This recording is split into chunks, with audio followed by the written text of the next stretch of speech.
Power is a revolving door. You push forward and the world turns in your favor. But if you're not careful, it'll slam you right back where you started. Antiochus IV Epiphanes pushed harder than most, spinning the wheel of ambition faster than his enemies could keep up. Yet when Rome forced him to stop, they didn't just halt his empire. They crushed his legacy when... Or did they? One decision in 168 BCE changed the course of the ancient world. Antiochus IV Epiphanes was about to win Egypt, the jewel in the Mediterranean.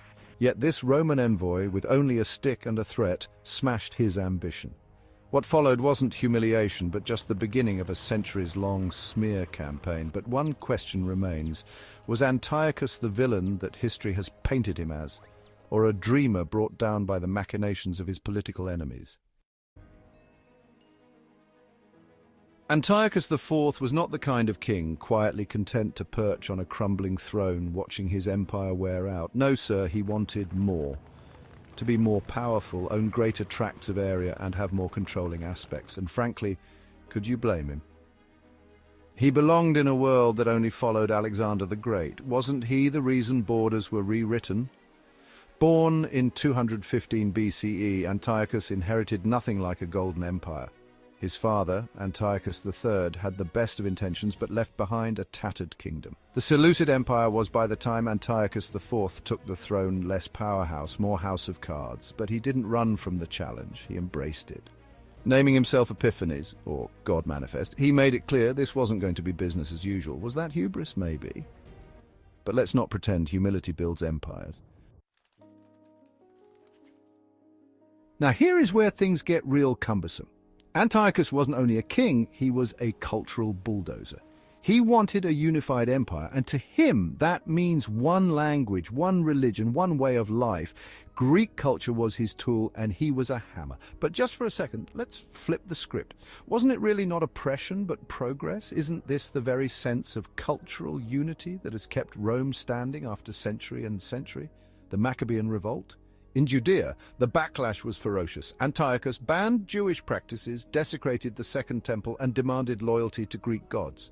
It was brutal, sure, but was he trying to erase Jewish culture or prevent a divided empire from falling apart? The Maccabean revolt is celebrated as a fight for freedom, but let's be honest. Freedom for one group often looks like chaos for another.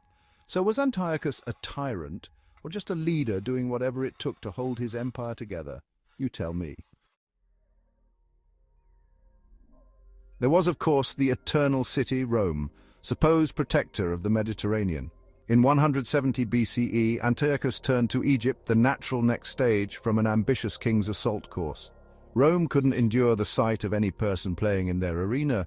Thus they dispatched a Gaius Popilius Laenas, an envoy not unfamiliar with dramatic gimmicks. Can you imagine the chutzpah on this guy who draws a circle in the sand around Antiochus and tells him, "Decide before you leave this circle"? What diplomacy, more like a playground bully with an empire behind him. Antiochus backed down, sure, but what choice did he have? He wasn't facing one empire, he was facing the combined might of Rome's allies. Was that submission, or was it strategy?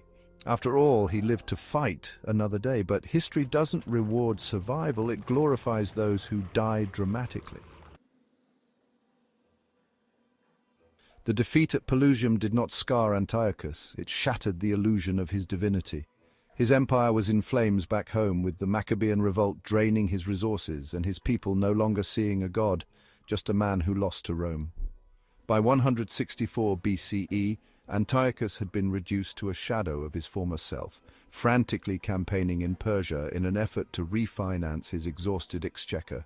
He suddenly died, some would say, by disease, while still others would claim the deed was done by the hand of heaven. But honestly speaking, his death was another story in the Game of Thrones that happened incessantly in the ancient world. Today, Antiochus IV is remembered as a madman, a tyrant, and a failure. Or is that fair? Perhaps he was a visionary to modernize this fractured empire. Perhaps he was tragic, doomed by forces out of his hands. Whatever the case, his is not a story about just one man, but of the price that we have to pay for ambition. Antiochus IV did not play the game of power, he rewrote the rules. Admittedly, he lost. But then, let us not pretend that his opponents were saints. Villain, genius, or just another pawn in the endless struggle for dominance.